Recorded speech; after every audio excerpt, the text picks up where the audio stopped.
नाज़रीन अस्सलाम वालेकुम, मैं हूं आपका मेज़बान अदनान हैदर इस्लामाबाद स्टूडियोज से। मुल्क में जहां सियासत अरूज पर है वहीं कोरोना की दूसरी लहर में कोरोना के वार भी अरूज पर जा रहे हैं। कोरोना की पहली लहर में पाकिस्तान पर ख़ास करम रहा और गवर्नमेंट की उसमें पॉलिसीज़ भी थी, आपकी कॉपरेशन भी थी, तो हम ख़तरनाक हद तक नहीं गए। हमने इसको कंट्रोल रखा। पाकिस्तान का मेडिकल स्ट्रक्चर बहुत मजबूत नहीं है, लेकिन एग्जिस्टिंग फैसिलिटीज़ के अंदर हमने कोरोना के साथ बड़ी हद तक मुकाबला किया और पाकिस्तान की आवाम ने कॉपरेट भी किया, जिस वजह से कोरोना की पहली लहर में हम ज़्यादा मुतासिर नहीं हो सके। लेकिन दूसरी लहर में खतरात बढ़ते जा रहे हैं, क्योंकि जब पहली लहर थी तब न जलसे थे, जुलूस थे, न रैलियां थी, न एहतजाज थे, न धरने थे। लेकिन दूसरी लहर के दौरान पॉलिटिकल एक्टिविटीज़ उस मुल्क के अंदर बढ़ चुकी हैं। PDM के 5 जलसे हो चुके हैं और लाहौर के जलसे की तैयारी भी अरूज पर है, जिसकी मेज़बानी पाकिस्तान मुस्लिम लीग नून कर रही है। हज़ारों की तादाद में लोग जलसों में शिरकत कर रहे हैं। वो गुजरावाला का जलसा हो, कराची का हो, कोयटा का हो, पेशावर का हो, मुल्तान का हो, हज़ारों की तादाद में वहाँ लोग मौजूद होते हैं, जो कि एक बहुत बड़ा ख़तरा हो सकते हैं कोरोना फैलाने का। तो दूसरी लहर में ये एक बड़ी अलार्मिंग सिचुएशन है, जिसको डेफिनेटली कंट्रोल करना और जिस पर बात करना हुकूमत की रिस्पॉन्सिबिलिटी थी। हुकूमत इस पर अमल पैरा नहीं होना चाहती। हुकूमत अपोजिशन को अपने मुतालबात नहीं मनवा पा रही। डायलॉग का रास्ता एक हो सकता था, जिसकी वजह से कोरोना को लेकर पॉलिटिकल एक्टिविटीज जो PDM की जानिब से हैं वो डिले हो सकती थी, लेकिन वो हो नहीं पा रही। मैं अगर गुज़श्ता 7 रोज के आपको फिगर्स बताता हूं तो कोरोना की तादाद में गुज़श्ता 7 रोज के अंदर 20,885 केसेस का इजाफा हुआ है। 7 दिन के अंदर जो कुल अमवात हुई हैं इस मुल्क के अंदर वो 363 हैं। 7 दिन के अंदर जो कुल टेस्ट किए गए हैं उनकी तादाद 2,78,483 है और मस्बत कोरोना पेशेंट्स की जो रेशियो है वो 7.47 है, जो कि बहुत ज्यादा है और बहुत डेंजरस है। इसी तरह अगर मैं आपको 7 दिन के नंबर ऑफ केसेस और नंबर ऑफ डेथ्स बताता हूं तो कुल केसेस 28 नवंबर को थे 2,829, अमवात थी 43। 29 नवंबर को कुल केसेस थे 2829 और कुल अमवात थी 40। 30 नवंबर को कुल केसेस थे 2458 और अमवात की तादाद खतरनाक हद तक थी, ज्यादा थी 67। 1 दिसंबर को कुल केसेस थे 2829 और अमवात 75 थी। 2 दिसंबर को कुल केसेस की तादाद थी 3499 और अमवात थी 29। 3 दिसंबर को कुल केसेस की तादाद थी 3262 और कुल अमवात थी 55। 4 दिसंबर यानी कि कल कुल केसेस की तादाद थी 3119 और अमवात थी 44। तो देखा जाए तो डेली एवरेजली जो डेथ्स हैं वो उनका फिगर अराउंड 50 आ रहा है, जो कि खतरनाक एक फिगर है। अगर ये इसी तरह कंटिन्यू रहा तो कोरोना की दूसरी लहर खतरनाक भी हो सकती है पाकिस्तान के लिए। अब वजह क्या है? क्या मुल्क में बढ़ते हुए पॉलिटिकल एक्टिविटीज और जलसे इसकी वजह बन रहे हैं, या SOPs को फॉलो ना करना भी एक वजह हो सकती है? क्योंकि सिर्फ इस मुल्क में जलसे नहीं हो रहे, बाजार भी खुले हैं, मार्केट्स भी खुली हैं, सिर्फ और सिर्फ स्कूलों को बंद किया गया है। तो पहली लहर में जिस तरह SOPs को फॉलो किया गया था, दूसरी लहर में SOPs को उस तरह फॉलो नहीं किया जा रहा। तो सिर्फ और सिर्फ अपोजिशन को या PDM को कोरोना फैलने का रिस्पॉन्सिबल नहीं ठहराया जा सकता। लाहौर में पाकिस्तान मुस्लिम लीग भरपूर तैयारी से मीनार पाकिस्तान पर एक जलसा करने जा रही है। मीनार पाकिस्तान की एक बड़ी अहम तारीख है। पाकिस्तान बना तो उसका आगाज भी मीनार पाकिस्तान से हुआ था। उसके बाद मुल्क की तारीख में अगर हम सियासत पर नजर डालते हैं तो जितने भी पॉलिटिकल इत्तेहाद हुए, जितनी पार्टीज ने इस मुल्क में सियासत पर राज किया, उन्होंने कहीं ना कहीं मीनार पाकिस्तान में बड़ा जलसा किया। आगाज मीनार पाकिस्तान के ग्राउंड से ही होता रहा है। खुद इमरान खान साहब की मौजूदा जमात जो पाकिस्तान तहरीक इंसाफ आजकल हुकूमत में है, उन्होंने जब अरूज पकड़ा पाकिस्तान के अंदर सियासत का, तो वो सुनामी भी मीनार पाकिस्तान के ग्राउंड से उस सुनामी का आगाज हुआ था। बहुत सारे लोग उसके बाद PTI को ज्वाइन किया उन्होंने। और जो इमरान खान साहब का PTI का वो सुनामी था जो मीनार पाकिस्तान पे हुआ था, मीडिया रिपोर्ट्स के मुताबिक उसमें 2 लाख के लगभग PTI के कारकुनान ने शिरकत की थी। ये फिगर्स ऊपर नीचे हो सकता है, लेकिन एक बड़ा जलसा इमरान खान साहब ने किया था। अब PDM जिसमें 11 बड़ी जमातें हैं, वो भी लाहौर के अंदर एक बड़ा जलसा करने जा रही हैं, जिस पर बहुत सारा तहफ़्फ़ुज़ात हैं अपोजिशन हुकूमत को भी। अब देखना यह है कि अपोजिशन का ये जो जलसा है लाहौर वाला, ये कितना इंपॉर्टेंट है, क्योंकि राना सनाउल्लाह साहब कहते हैं कि लाहौर जलसा हर सूरत होगा, बनी गाला में छुपे कोरोना का इलाज करेंगे और हुकूमत ने अगर रोकने की कोशिश की तो नहीं रुकेंगे। जबकि उस्मान बुज़दार साहब जो कि वज़ीर आला पंजाब है, उन्होंने कहा कि अपोजिशन के जलसे कोरोना फैलाने की वजह भी बन रहे हैं। साथ में इस जलसे से पहले जो 13 दिसंबर को होगा, मुस्लिम लीग नून मुख्तलिफ किस्म की रैलियां और छोटे छोटे जलसे जुलूस निकालेगी 13 दिसंबर से पहले। जाती उम्रा से एक मोटरसाइकिल रैली निकाली जाएगी ताकि इस जलसे की तैयारी की जा सके और उस रैली की जो क़यादत है वो मरियम नवाज शरीफ साहिबा करेंगी।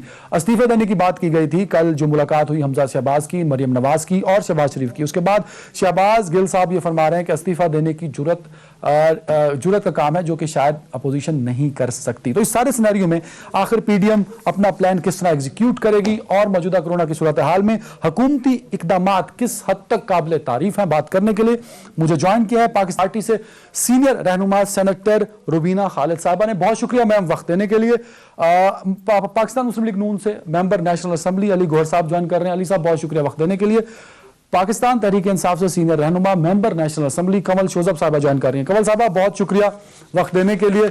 सबसे पहले तो मैं चाहूंगा कि कमल साहबा आपसे शुरू किया जाए। क्या वजह है कि क्योंकि फैसल जावेद साहब के जराये से मैं पता लगा फैसल साहब से कि इमरान खान साहब ने कहा है कि पीडीएम को जलसे करने दिए जाए, तो क्या आप वाकई अब पीडीएम के लिए कोई बड़ी रुकावट पैदा नहीं करेंगी, लाहौर के जलसे में उनको फैसिलिटेट करेंगी या रुकावटें डाली जाएंगी? और दूसरा, इनके जलसों से आखिर प्रॉब्लम क्या है हुकूमत वक्त को? बिस्मिल्लाहिर्रहमानिर्रहीम। Thank you very much Adnan. काफ़ी जामे और बहुत लंबा आपने एक इंट्रोडक्शन दिया है, उसका बैकग्राउंड्स भी हैं, मैं उस पर भी बात करूंगी। देखिए, हमें इनके ना जलसों से कोई टेंशन है और ना इनके जलसों का कोई मकसद है। बेसिकली ये खुद ही बड़े कंफ्यूज हैं। 11 जमातें पीडीएम की और 12वां इनको कोरोना ने ज्वाइन कर लिया है। दोनों के एक ही ऑब्जेक्टिव्स हैं, आवाम की ज़िंदगी और सेहत के साथ खेलना, कारोबार और रोज़गार को बंद करवाने की कोशिश करना ताकि मईशत का पहिया जाम हो जाए और उसके बाद ये तालियां बजा के कह सके कि देखो हुकूमत वक्त नाकाम होगी। सिर्फ और सिर्फ ये ऑब्जेक्टिव है। बाकी जहां तक ये बातें करते हैं कि जी पीडीएम में हम ये कर देंगे वो कर देंगे, मैं उस तरफ भी आ जाती हूँ और आपको एक पिक्चर बताती हूँ उसकी। आपने पूछा कि आप इनको रोकेंगे? बिल्कुल नहीं रोकेंगे, ना पहले रोका है ना अब रोकेंगे। आपने कहा फैसिलिटेट करेंगे? बिल्कुल फैसिलिटेट इसलिए नहीं करेंगे क्योंकि पेंडेमिक के टाइम पे जिस वक्त आवाम की जिंदगियां ऑन स्टेक है उस वक्त ये इस किस्म के जलसे कर रहे हैं। और अब आपने खुद ही बताया कि रोजाना के एतबार से आदादो शुमार बढ़ते जा रहे हैं। अगर ये 3 महीने पुरानी, 2 महीने पुरानी या 1.5 महीने पुरानी लकीरें पीटेंगे तो उसका कोई फायदा नहीं है, क्योंकि आने वाले वक्त में अब सारी दुनिया को अलल ऐलान और बड़ा ओपनली नजर आ रहा है कि इस वक्त कोरोना की सिचुएशन क्या है और इससे किस तरीके से पब्लिक इफेक्ट हो रही है, हो सकती है मजीद। तो अगर ये अपनी रिस्पॉन्सिबिलिटी नहीं उठाएंगे और सिर्फ कंपैरिजन्स करेंगे कि जी फलाने टाइम ये हुआ था, फलाने टाइम ये इवेंट हुआ था इसलिए हम ये कर रहे हैं, तो ये एक मुनाफिकाना रवैया होगा। तीसरी बात आपने कहा कि जी इनको डायलॉग में इंगेज किया जा सकता था, करने की कोशिश की। नेशनल असेंबली के स्पीकर साहब ने इनको सबको दावत दी, वहां पे सिर्फ सेनेटर सितारा साहिबा बैठी रही, बाकी कोई नहीं आया। इन्होंने जानते बूझते हुए उस फोरम का बायकॉट किया ताकि ये अपने मकासद जो इन्होंने कोरोना के साथ मिल के कोरोना फैलाना और मुल्क को इन्फेक्ट करना और मईशत का बेड़ा गर्क करने के बनाए हुए उसमें ये कामयाब हो सके। अब आ जाए कि पीडीएम के जलसों का मकसद क्या है। देखिए, मोहतरमा जो मरियम बीबी लीड करती हुई पाई जा रही हैं और ज़ाहिर है लाहौर का जलसा भी वही लीड करेंगी, उनके मुतालबात किससे हैं और क्या मुतालबा है? वो कहती है सिविल सुप्रीमेसी और जी नवाज शरीफ जो मफरूर भी हैं, इश्तिहारी भी हैं डिक्लेयर्ड, अब उनको रिप्लेस करवाया गया एक कठपुतली से। मेरे ख्याल में मोहतरमा की याददाश्त थोड़ी सी कमजोर है। उनके अपने वालिद साहब का दौरे हुकूमत था पाकिस्तान मुस्लिम लीग नून का जब पनामा का केस चला और जब वो डिस्क्वालीफाई हुए तो उनको रिप्लेस करवाया गया था इन्हीं की एक कठपुतली इनके साथ पीछे खड़ी होती है जिनका नाम है मोहतरम शाहिद खाकान अब्बासी साहब। पूरा 1 साल उन्होंने हुकूमत की और 2018 मई में वो खुद जब उनका टेन्योर खत्म हुआ तो वो तशरीफ उन्होंने अपनी वो लेके गए। यहाँ पर एक इंटरिम गवर्नमेंट का सेटअप आया जिसके नीचे इलेक्शंस हुए और उन इलेक्शनों में इनको भरपूर नाकामी हुई और पाकिस्तान तहरीक इंसाफ एक अच्छी वाज़े अक्सरियत के साथ कामयाब हुई, जिसमें वज़ीर आज़म इमरान खान पाकिस्तान के वो पहले वज़ीर आज़म बने जिन्होंने 5 हलकों से इलेक्शन जीता और अकेले वो शख्स हैं जिन्होंने अपनी कॉन्स्टिट्यूंसीज में सबसे ज़्यादा वोट किया है। अब अगर ये उसकी डिस्क्रिपेंसीज या उनमें कहते हैं कि जी कोई गड़बड़ है, उस पर भी मैं आपको बता दूं अभी जो इसाक डार साहब की दुर्गत बनी है। मैं उस पे आता हूं, इसाक डार साहब पे पहला पॉइंट एक मिनट सिर्फ, नहीं मैं इसाक डार पे नहीं आ रही, मुझे इसाक डार से कोई इंटरेस्ट नहीं है। मैं सिर्फ आपको डिस्क्रिपेंसीज इलेक्शन कमीशन की बता दूं कि जो इस दफा 2018 का इलेक्शन हुआ वो 2013 के इलेक्शन से कंपैरिजन में 70% बेहतर था।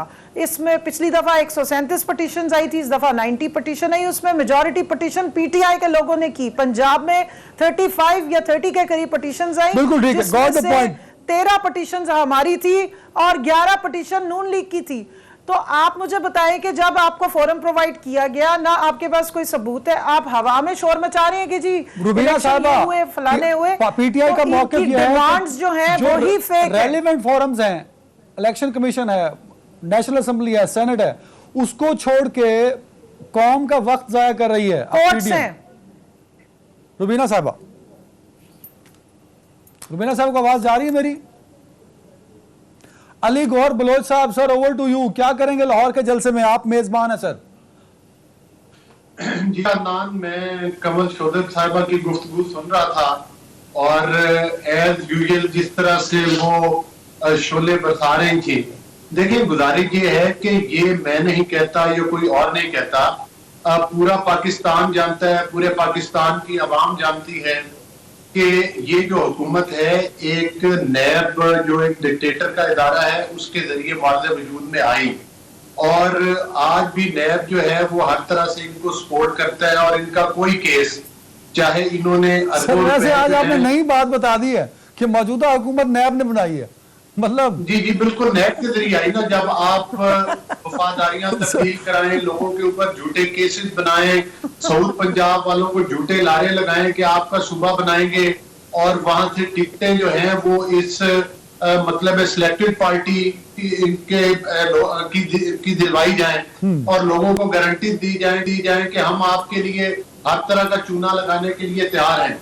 आज अदनान सर वैसे इन सारी बातों में नैब का कोई रोल नहीं होता सर, नैब का इस सारी बातों में कोई रोल नहीं है जो जस्टिफिकेशन आपने दे दी। जमहूरी मुल्कों में नहीं होता, लेकिन मैं तवक्को करता हूं कि आप मुझे टाइम भी देंगे प्रॉपर और मेरी बात भी सुनेंगे, इंटरप्ट भी नहीं करेंगे। बहुत शुक्रिया।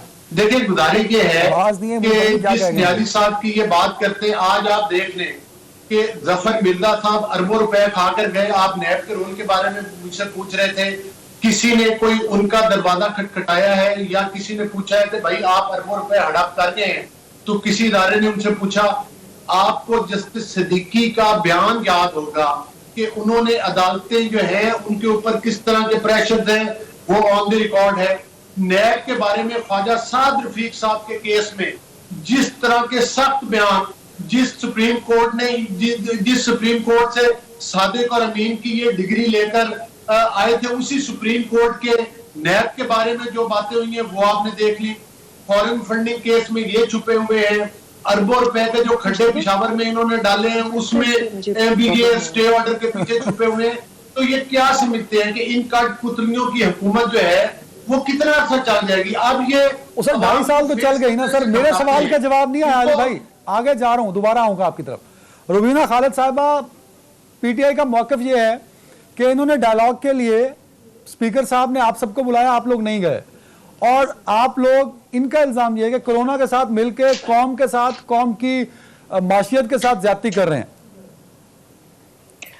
देखिए, थैंक यू वेरी मच मौका देने के लिए। पहली बात तो ये है कि मईशत को बर्बाद करने के लिए ये सिंगल हैंडेडली ही काफी थे। कोरोना की ना इनको कभी पहले जरूरत थी, अब इनको एक बहाना मिल गया है कोरोना का जिसके पीछे अब ये छुप रहे हैं। मईशत तो कोरोना की सेकेंड वेव से पहले कौन से बहुत अच्छे हालात थे, अब ये सारा मलबा जो है वो कोरोना पे डालेंगे।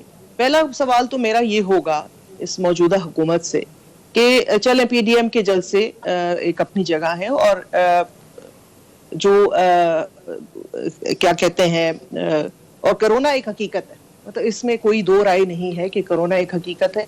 हमने पहले भी जब कहा, पिछली जब लहर आई तब यही लोग थे जो बैठ के टीवी पे मजाक उड़ाते थे, वो कहीं बातें चली नहीं गई।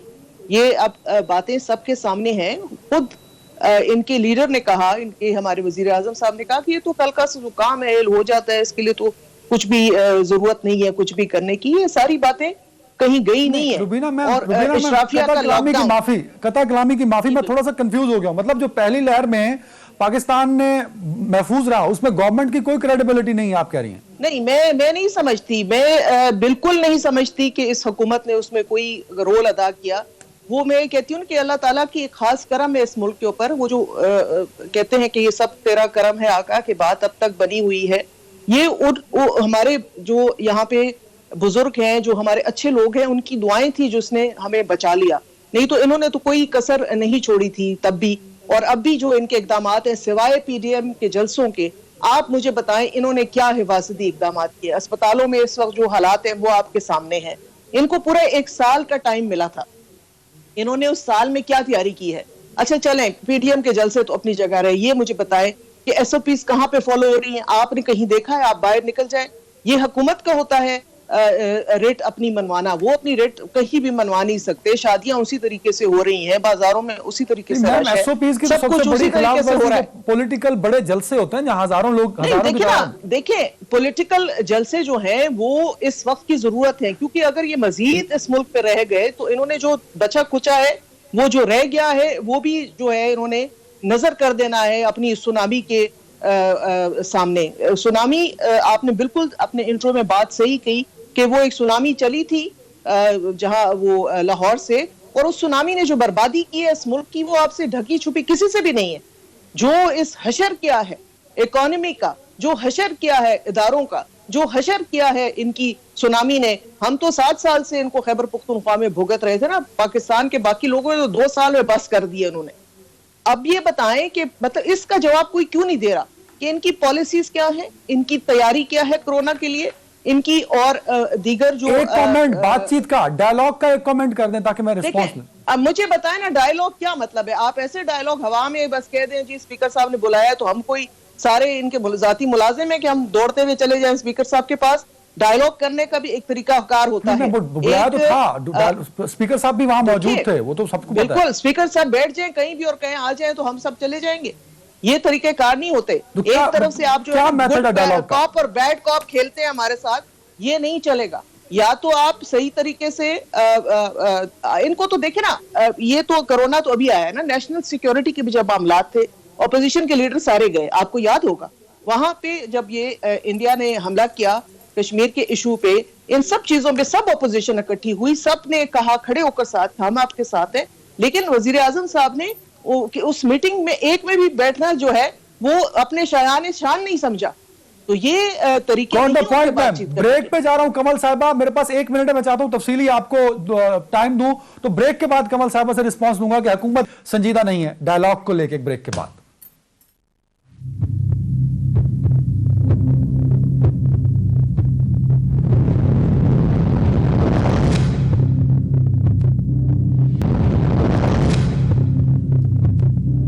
कमल मैम, ये बड़ी दिलचस्प सूरत हाल है। गुज़श्ता कई रोज से बहुत सारे टीवी शोज में मैं ये बात एंकर्स के मुंह से सुनता हूं, और अपोजिशन वाले जवाब देते हैं कि ये डायलॉग के लिए संजीदा नहीं है। गवर्नमेंट यही पे मौक़िफ़ पेश कर देती है, स्पीकर साहब ने बुलाया था, ये आए नहीं। तो ये कैसे क्लियर होगा कि अपोजिशन संजीदा नहीं है या गवर्नमेंट संजीदा नहीं है? एक तो ये पॉइंट है, और दूसरा जो इंपॉर्टेंट पॉइंट है वो ये कि इस मरतबा अपोजिशन बड़ी फ्रंट फुट पे खेल रही है। इस्तीफों की बात की जा रही है, लॉन्ग मार्च की बात की जा रही है, अदम एतमाद की बात की जा रही है, बोल्ड स्टेप लेना चाहती है अपोजिशन या पीडीएम। अगर बोल्ड स्टेप ले लिए तो आपकी पॉलिसी क्या होगी, आपका प्लान क्या होगा उस बोल्ड स्टेप्स के अगेंस्ट? देखिए जी, मैं अली गौर साहब ने कहा कि शोला बयानी करती हूँ, कोशिश करती हूँ कि आइसक्रीम बयानी करते हुए ना अपने जो स्ट्रांग पॉइंट्स हैं वो बयान कर दूं। अच्छा, अब कोशिश कर रही हूँ कि सर्दी में आइसक्रीम बयानी कर सकूं। मैंने ये नहीं कहा कि ठीक है जी, आप करती हैं, लेकिन आप करती रहें। नहीं, अब आपने करतूत ऐसे किए हुए कि मैं उनको आइसक्रीम में कोशिश करती हूँ कि लपेट के बयान करके हिद्दत कम कर दूं, लेकिन होगी नहीं। लेकिन अच्छा, आ जाती है जो बात इन्होंने की, जो फ्लेवर्ड है, अभी आ रही है, सुन लें। नैब के बारे में इन्होंने जिक्र किया, वो जो बयानात दिए थे ना, जो रिमार्क्स दिए थे कोर्ट ने, वो बिल्कुल ठीक दिए थे, इसलिए कि नैब को इन्होंने ही टूल के तौर पे यूज किया और सैफुर रहमान साहब को बैठा के 11 साल जरदारी साहब को अंदर बंद रखा बगैर किसी सबूत के। और वो निसार खोड़ो साहब की वो जो खून में रंगी हुई तस्वीरों, वो जो उनकी कमीज़ों वाली तस्वीरें हैं, वो चलती रही कि वो प्रोटेस्ट करते थे। बीबी साहिबा को हम देखते थे, वो बच्चे हाथ में पकड़, तीनों का हाथ पकड़ के जाया करती थी।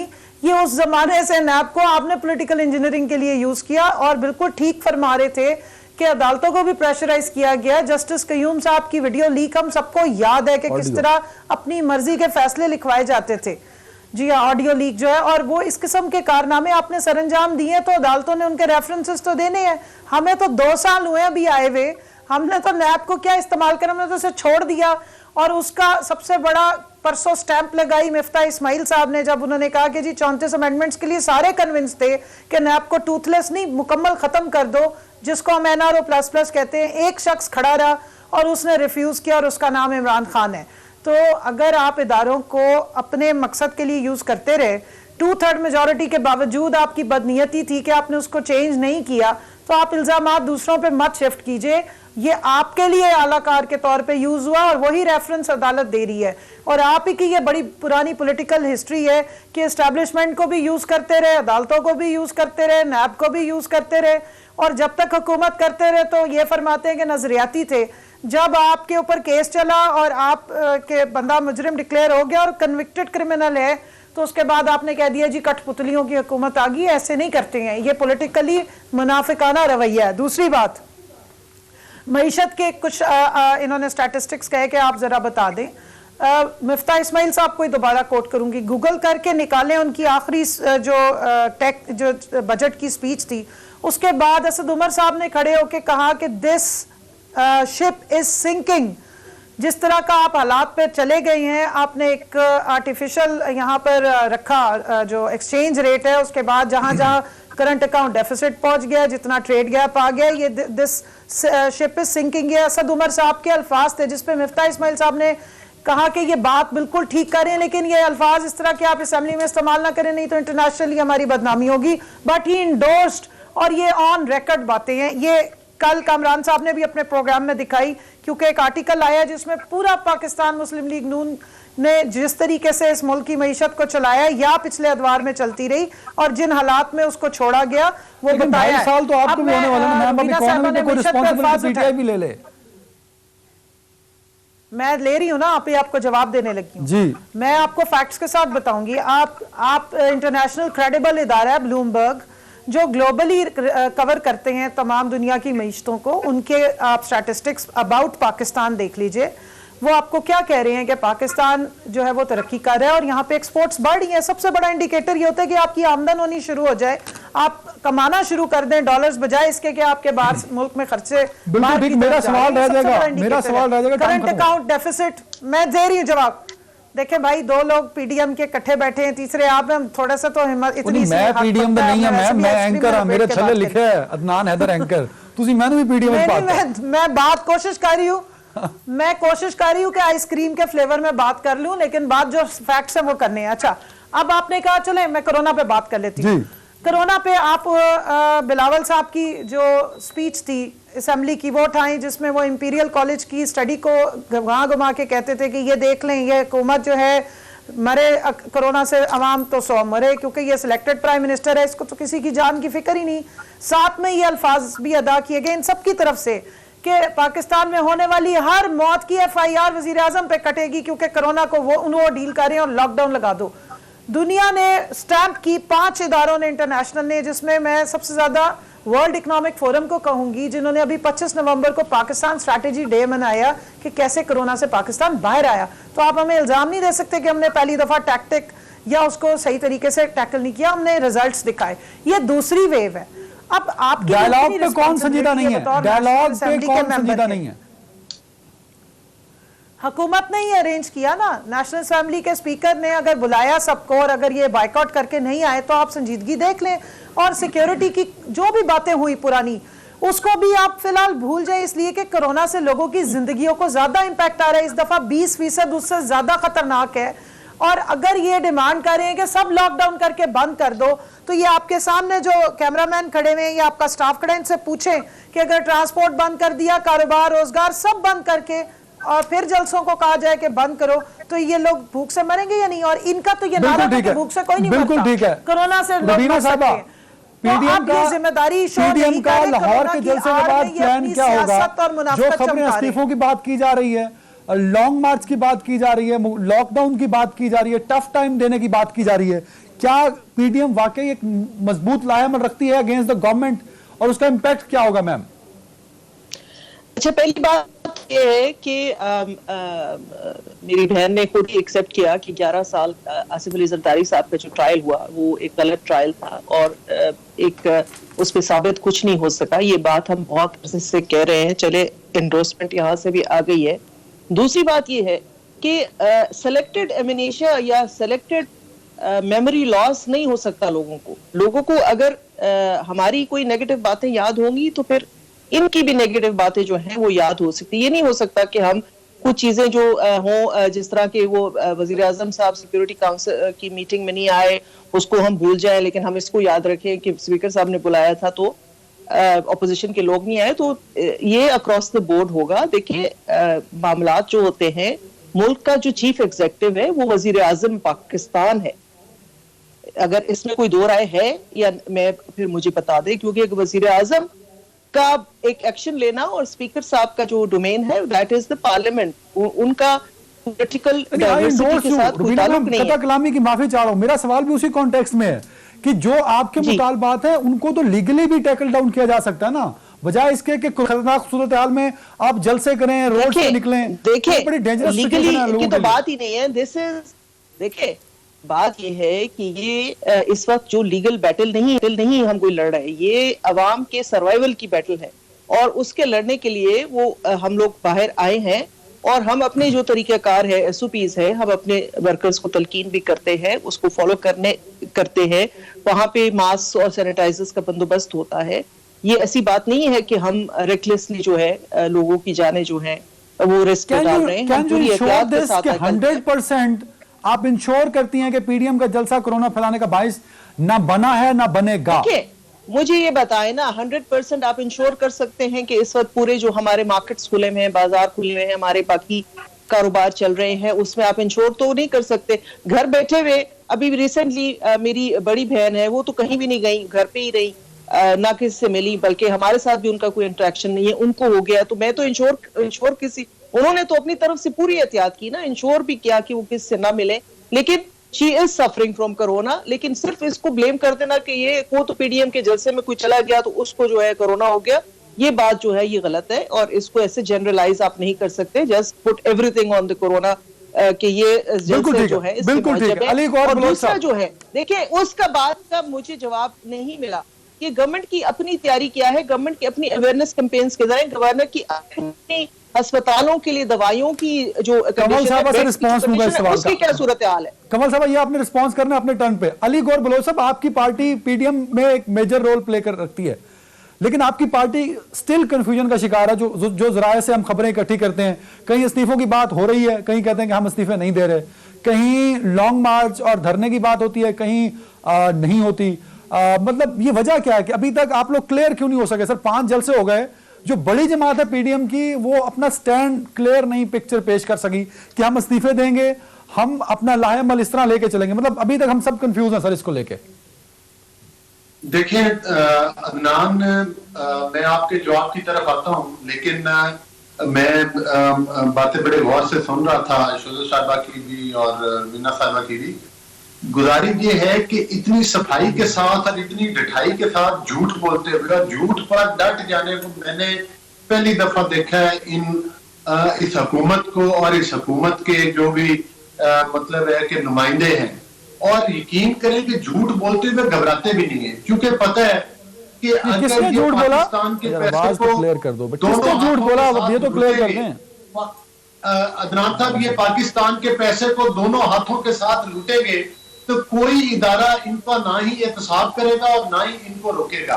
मैं वही इनकी आपकी तवज्जो फिर उसी तरफ दिलाऊंगा कि आज पाकिस्तान के अवाम पूछते हैं कि ये जो नैब का इदारा है, जो अरबों खरबों रुपए की ये कठपुतली हुकूमत दोनों हाथों से अपनी जेबों में डाली जा रही है। सर अली भाई, अगर लूट रही है तो केस बनाए, इदारों में ले जाए ना। ये टॉक शो में वाली बात कौन से अदनान साहब वो इदारे जिनके बारे में सुप्रीम कोर्ट ने कहा है कि आज के इदारों में कहा, आज के बारे में कहा है कि जो इसको ताकत के टूल के तौर पर इस्तेमाल कर रहे हैं, ये वो इदारे। सुप्रीम कोर्ट चले जाए ना, आप सबूत लें, नैब को छोड़ दें, सुप्रीम कोर्ट चले जाएं कि इतनी अरबों की करप्शन हो गई, चीफ जस्टिस इस पे एक्शन ले, चीफ साहब लेंगे इस पे। आपके पास अदालत अदनान खुली है साहब सर? दो रेफरेंस बना के एहसन इकबाल साहब ने भेजे, आज तक नेट की तरफ से कोई जवाब नहीं आया। और मुझे बताएं कि ये चीनी चोरों के खिलाफ क्या एक्शन हुआ? जिन लोगों ने गंदम कागजों में एक्सपोर्ट की और फिर कागजों में वापस कर ली, उनके अरबों रुपए खा गए, उनके खिलाफ क्या आया? सुनामी ट्रीज के बारे में अभी कल सुप्रीम कोर्ट ने एक जजमेंट दी है कि अरबों रुपए इमरान न्याजी हड़प कर गए, कोई नैब ने एक्शन लिया है तो मुझे बता दे किसी किस्म का। और जस्टिस सिद्दीकी साहब के बयान भी आपके सामने हैं। आपने देखा होगा कि वो अरशद मलिक साहब कोरोना से फौत हो गए हैं, उससे पहले एक जस्टिस हाई कोर्ट के केपीके के फौत हो गए हैं। इन तमाम बातों अली साहब, आप पार्लियामेंटेरियन हैं, आपकी पार्टी अपोजिशन पार्टी है, आपका अपोजिशन लीडर आपकी पार्टी से है सर। ये सिर्फ इल्जाम लगाने तक तो ना रहे ना। आज आप मेरे साथ में सर अगले शो में आप सबूत ले आए कि यार ये ट्रांजैक्शंस हैं, ये पैसे हैं जो इन्होंने चोरी किए, इन्होंने करप्शन की, इस पे सुप्रीम कोर्ट नोटिस ले ले। आप एक टॉक शो में अगर सबूतों के साथ बात करेंगे, कोर्ट उस पर नोटिस ले लेगा, बजाय इसके सिर्फ जी दिन दिहाड़े अदनान दिन दिहाड़े पाकिस्तान कोई नोटिस नहीं लेगा, कोई नोटिस नहीं लेगा। बीना मैम कुछ तो सॉलिड होना चाहिए ना, ये तो सिर्फ इल्जाम मैं है। आपको बताती हूं, अगर मुझे आप एक मिनट दे दें। जिस कैबिनेट में अप्रूवल हुई उसमें प्राइम मिनिस्टर इमरान न्याजी खुद बैठा हुआ था।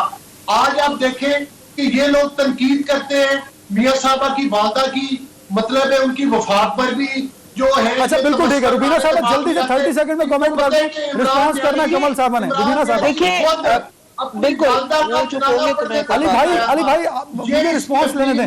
अली साहब response, Rubina ma'am over to you.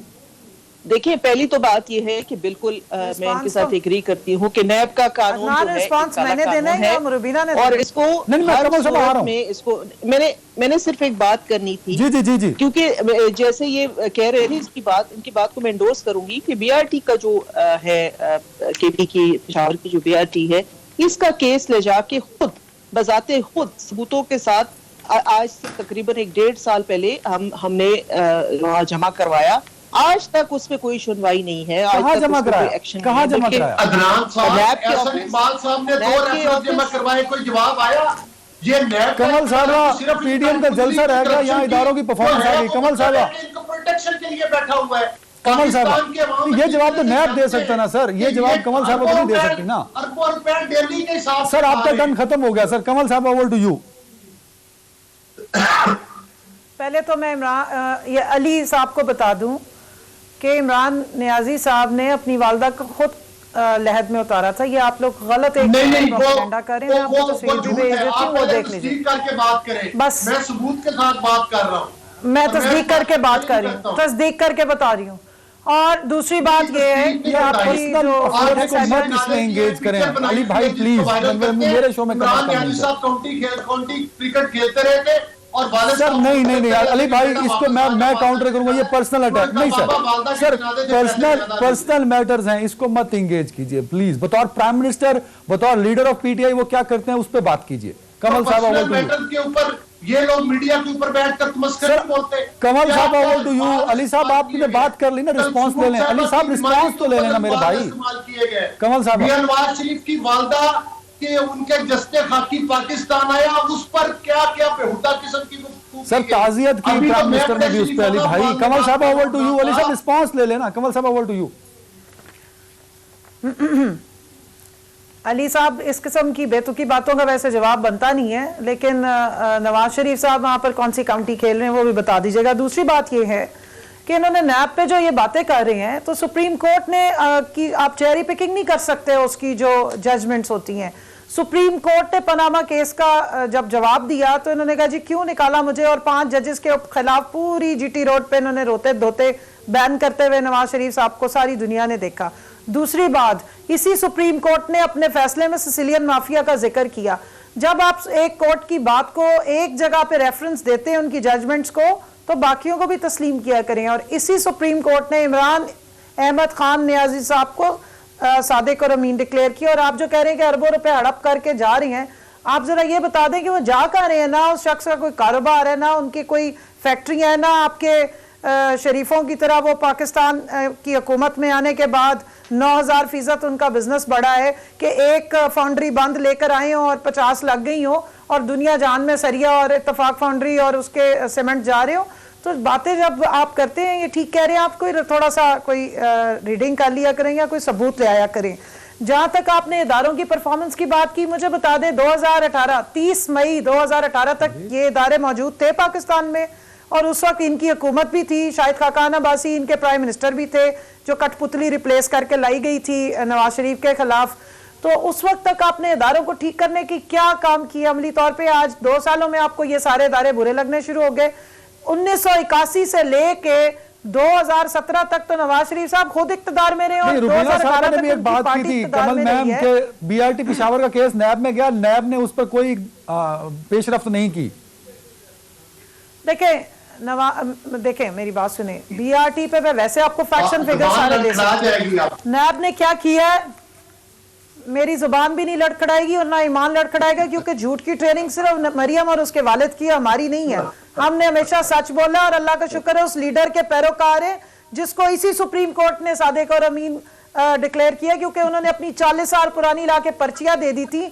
Nawaz Sharif साहब जिन एवनफील्ड अपार्टमेंट्स में बैठे उनका बेटा कुछ और बयान देता, बेटी कुछ और बोलती रही और वो खुद बेचारे कुछ बोल नहीं सके। अभी इसाकदार मान के गया है कि कौन बड़ा चोर है और कौन नहीं है, इसलिए ये बातें ना करें, यहाँ से भगोड़े हैं। इन्हीं अदालतों ने आपको कल अभी